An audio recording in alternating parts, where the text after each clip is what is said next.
Here we go. Good morning, everyone. Good morning. Today is day 27. We only have one more day to go in our journey toward accountability. Today is day 27. Good morning, everyone. Good morning. Y'all know how we start each and every morning with the inspiration from Miss Kelly Price herself. It's my time. It's my season. It's my destiny, right? I am moving toward what God has for me. Good morning. I think I'm going to move to outside. Good morning, everyone.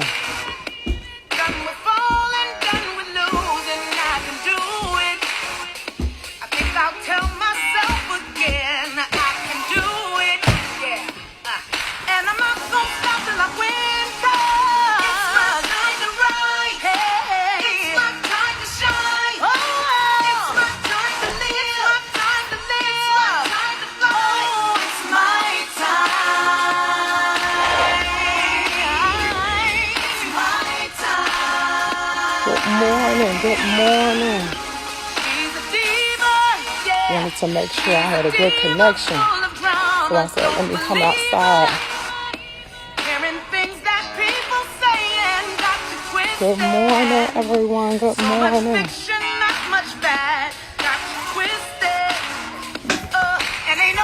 There we go. There we go. Now I can see. Hey, Miss Carol. I think I had a bad connection there for a moment. Good morning. Good morning, Liu. Thank you so much for joining. Now I can see what's going on. I think I had a bad connection for a moment. Hey, Miss Leah, how are you? Thank you so much for joining. Good morning, everyone. Good morning. Hey, Jillian, thank you so much for joining. Good morning. Yes, that's much better. Now I can see. At first, I couldn't tell if I had a connection or not. Good morning, Terrell. This is day 27. We only have one more day to go.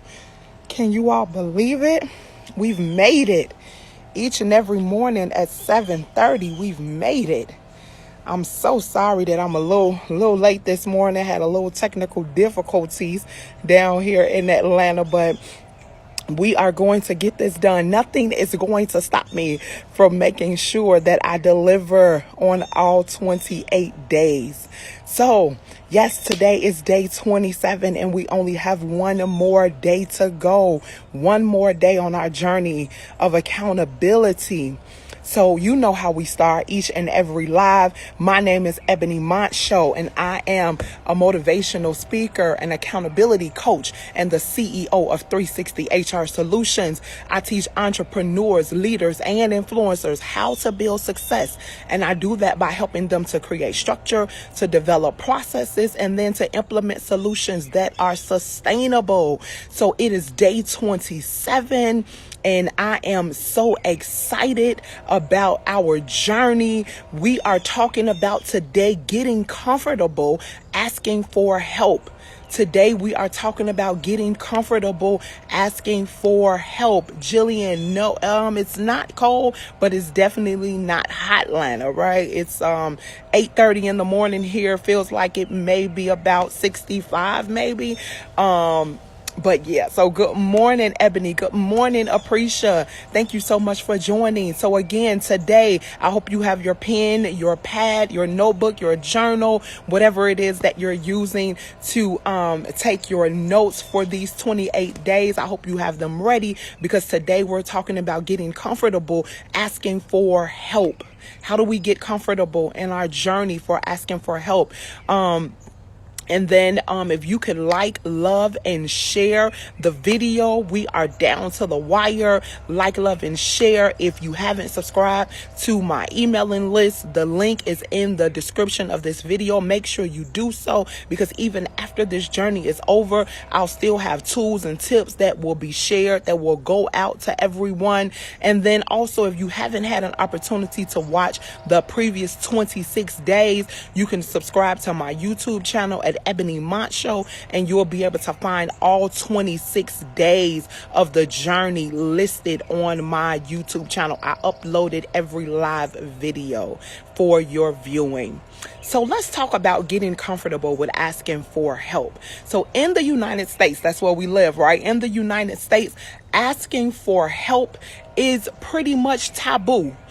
That's the way Americans view asking for help from other people, as something that is frowned upon. It's taboo, and it's something that most people shy away from, no matter how small or no matter how large their need is. It could be something very small, it could be something gigantic, but they shy away from asking for help from other people.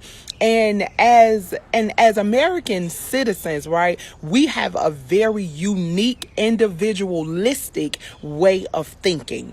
You know, we think on our own level, like it's not very community accentuated, right? That's not the way we see things in America. It's me, it's mine, and that's you, and that's yours. But in other countries, people really demonstrate a true and genuine love for the community as a whole.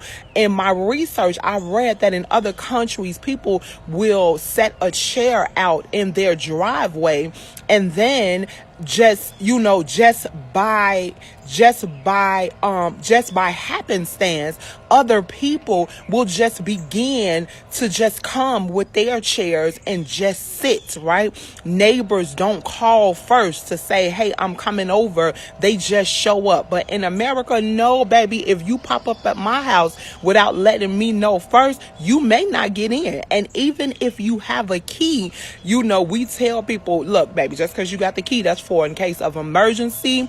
That is not for you to just pop up unannounced. I need to know when you coming back. And that is how we do things in America, right? So it's a big difference between us and other countries.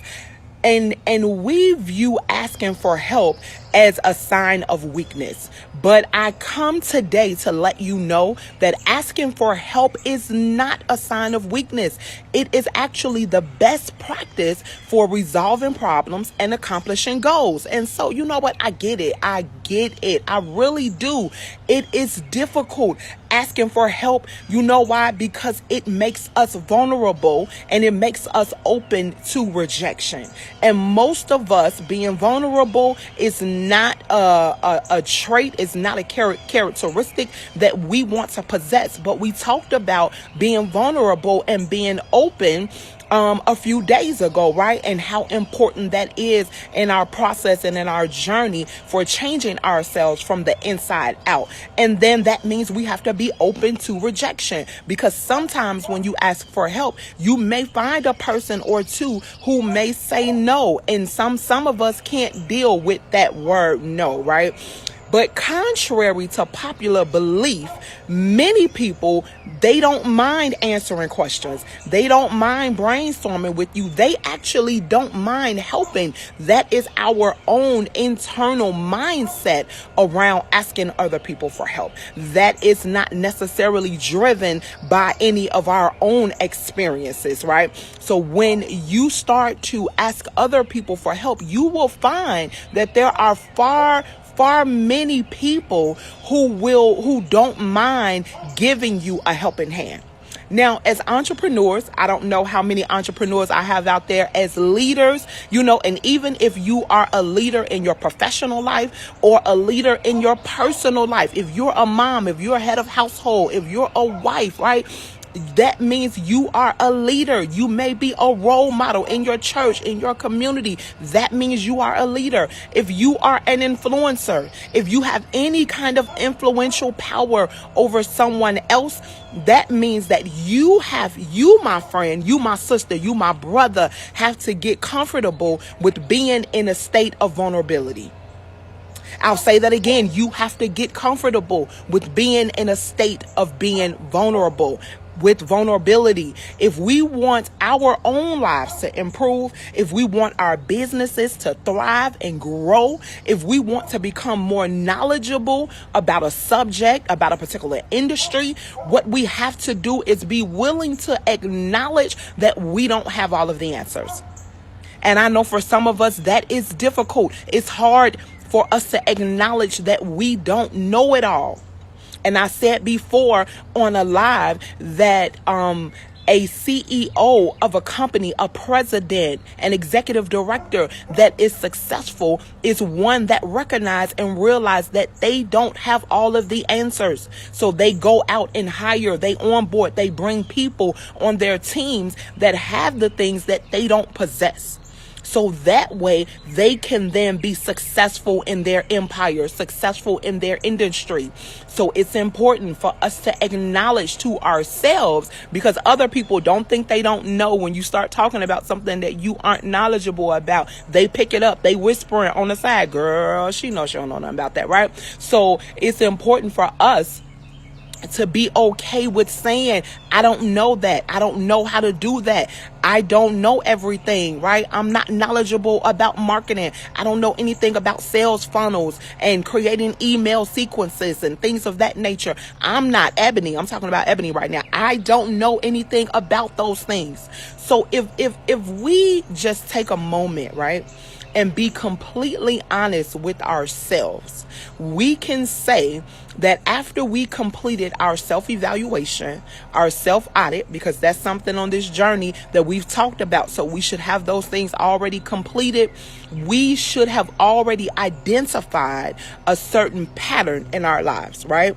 We should have identified an area in which we know already today. If I was to ask you today, if you did your self-evaluation, you should be able to tell me today what area it is that you actually need help in, because it should be a constant theme in your life. You will see it in your personal life, in your professional life. If there's an area where you need help in, where you need to grow in, you should see that in more than one area of your life. So completing that self-evaluation should have revealed what that is to you.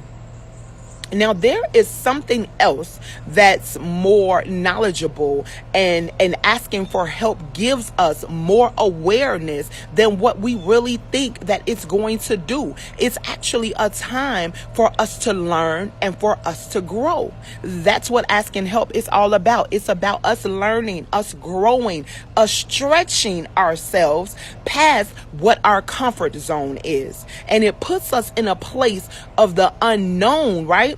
But that is so thrilling, and that's so self-rewarding.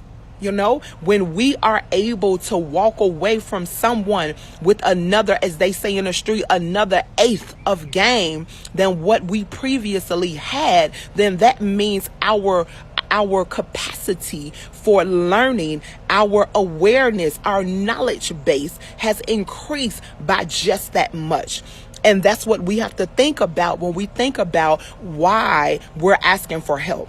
Now, I know some people don't ask for help because of fear, and we already identified that fear is the main factor and the reason why a lot of us don't seek out help from other people. But I want to say to you today that fear is crippling.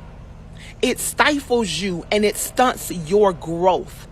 And we already said before, we took that blue pill when we had the live, the blue pill versus the red pill. We said that we wanted that blue pill because we wanted to grow. We wanted to expand. So we cannot allow fear to cripple us or to stunt us or stifle us from growing. Now, what some of us fear, what other people will think of us if we are actually in need. And what I want you to do is throw that out of your mindset, throw that out of the window. And I want you to think about the fact that, you know, we spend too much time creating, modifying, and managing what someone else's perception of us is. And actually, if we took that same amount of time, energy, and effort and really worked on ourselves, oh my God, as my daughter say, oh my my God, we would be so much further along. So don't worry about what other people will think of you if they view that you are in need. If you are in need because it's going to help expand you, it's going to help you reach your destiny, your purpose in life, then that means that help is going to be useful for you. Now, when we ask for help, some of us believe that we are destroying the image of ourselves that we have built up. And no, you are not. You are actually showing that you, like we already said, you don't know it all, that you're vulnerable, that you need other people, you need their assistance. And I want to tell you that just because you ask for help, that doesn't mean that you are a burden. You are not a burden, and you will not be rejected by every single person.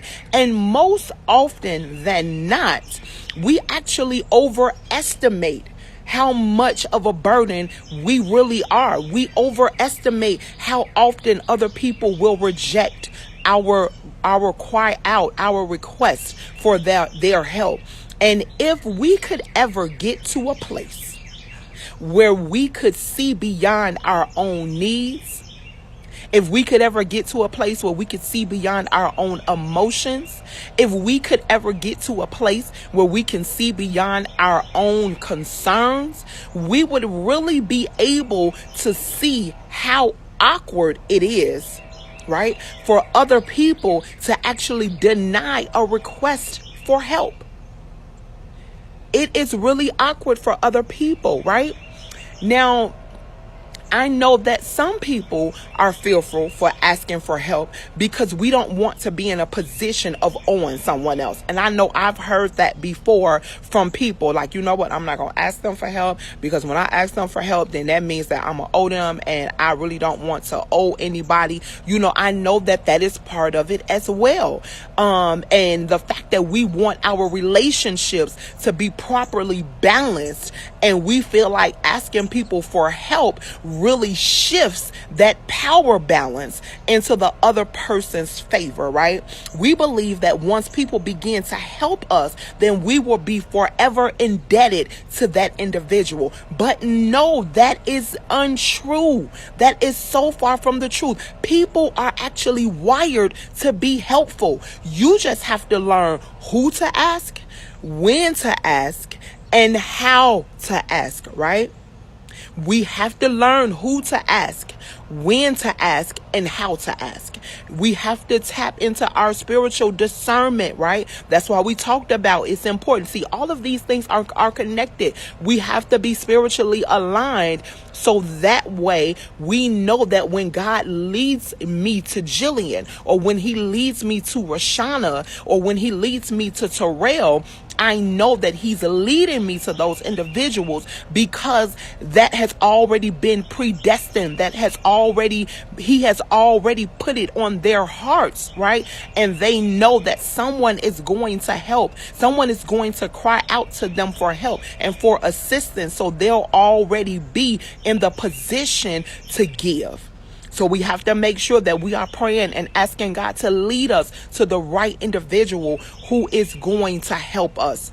Now, let's shift our focus, right, from what we're asking people to do for us, but let's shift our focus to what people are getting out of actually helping us.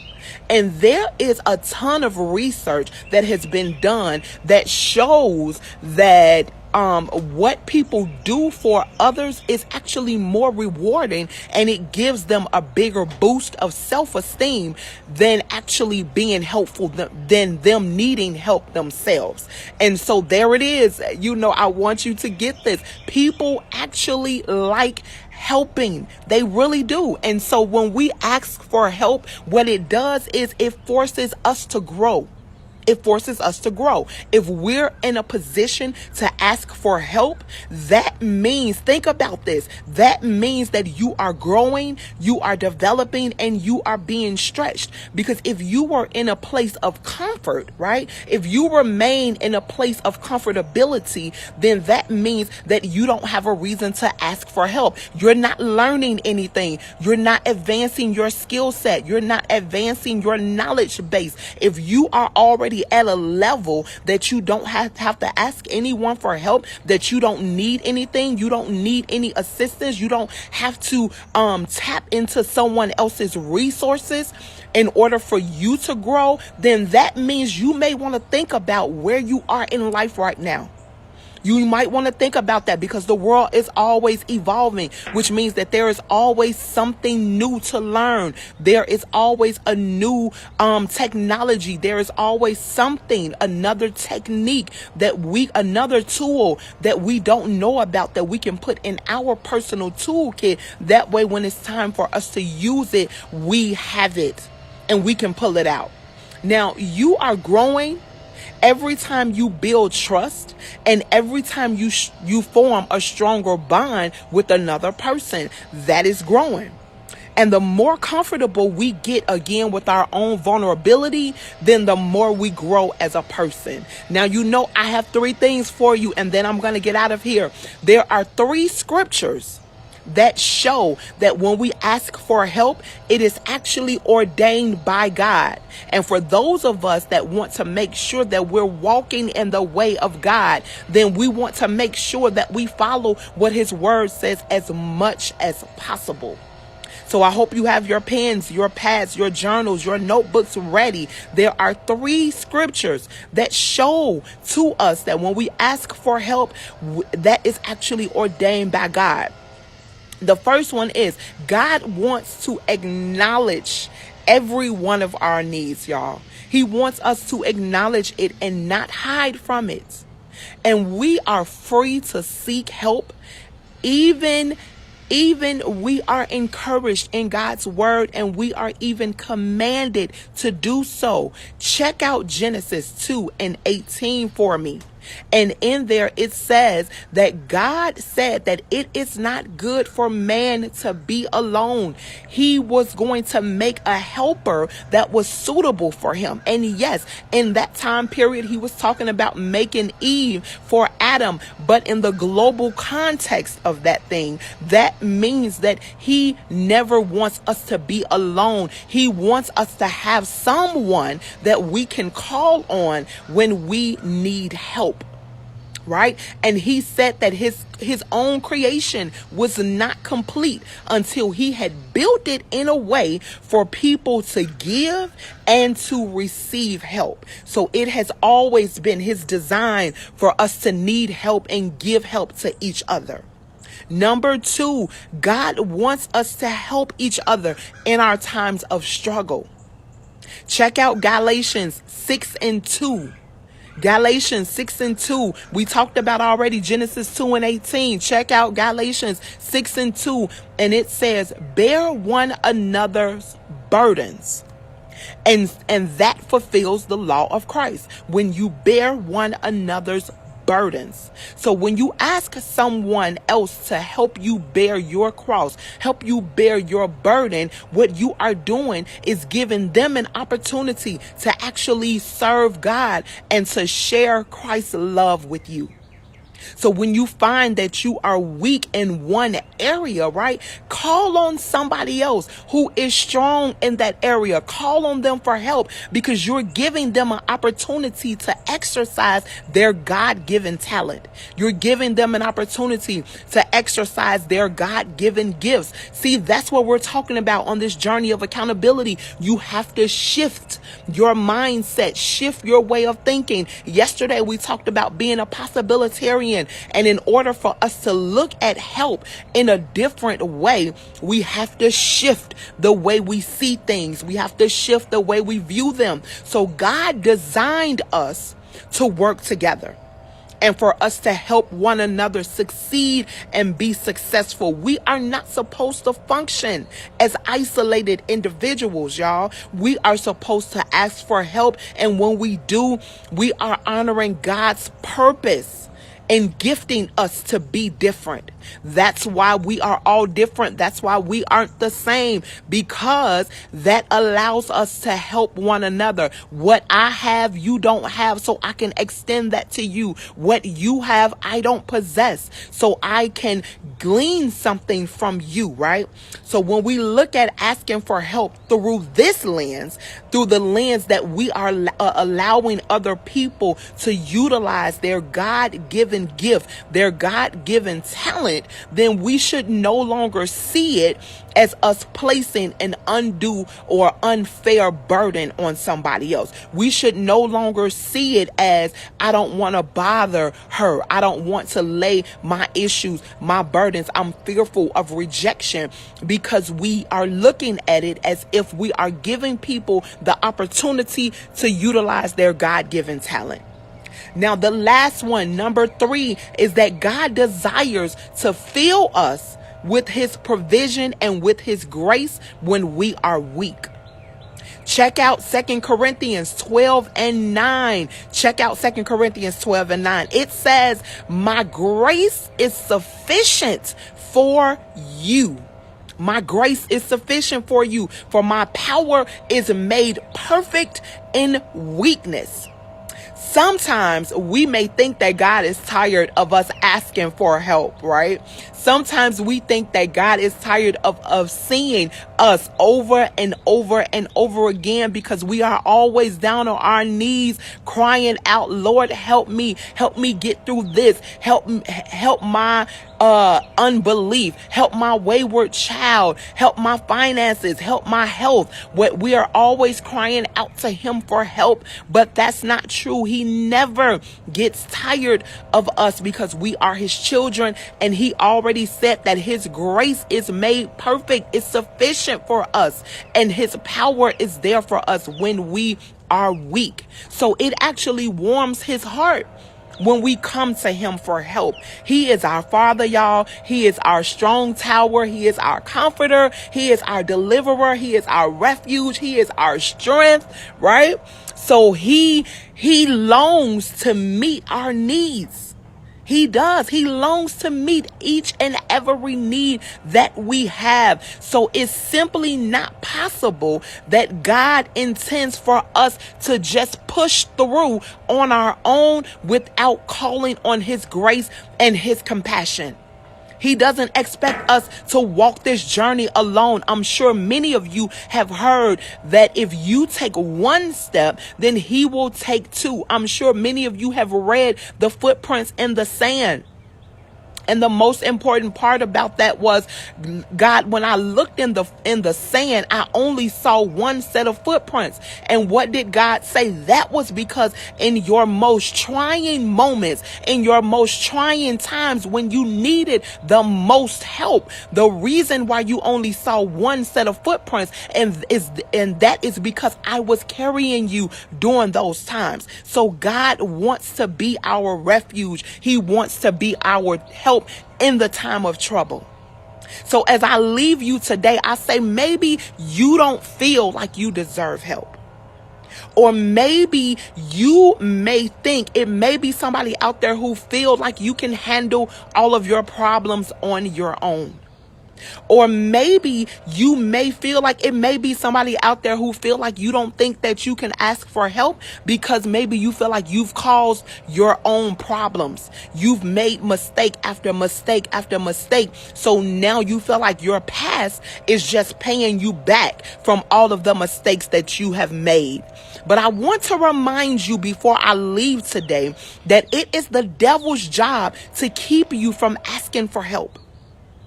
I say to you today, be bold and be firm in your ask. And don't worry about the voices in your head, right? That may come to you to say, worry about what other people may think, or worry about pride. When we ask for help, we ask for it in confidence, knowing that the Lord hears us and he cares for us. And so he's going to send us exactly what we need and when we need it. So I leave you Matthew 7:7-8 to ponder on for the rest of today. Ask and it shall be given unto you. Seek and ye shall find. Knock on the door and it shall be open unto you. For everyone that asketh receiveth, and he that seeketh they shall find, and to him that knocketh on the door it shall be opened unto you. So God has already ordained that we need help, and when we come to him looking for help, he will be there for us each and every time. So get comfortable. For every person that's watching today, get comfortable asking our God, our Father, our Daddy. Get comfortable asking him for help. So thank you so much for joining in each and every day for the month of February. Today was day 27. We have one more day to go, which is tomorrow. I do hope that every day, including today, that something is said that piques your interest, that pricks your heart, and that is going to push you and propel you further into your destiny. Thank you again for watching and for joining in on the Accountability Solution. My name is Ebony Moncho. I am a motivational speaker and accountability coach and the CEO of 360 HR Solutions. I teach entrepreneurs, leaders, and influencers how to build success. And I do that by helping them to create structure, to develop processes, and to implement solutions that are sustainable. Remember, it is your time. It's your time to shine. It's your time to live. And it's definitely your time to be all that God has called you to be in this season. It is your time.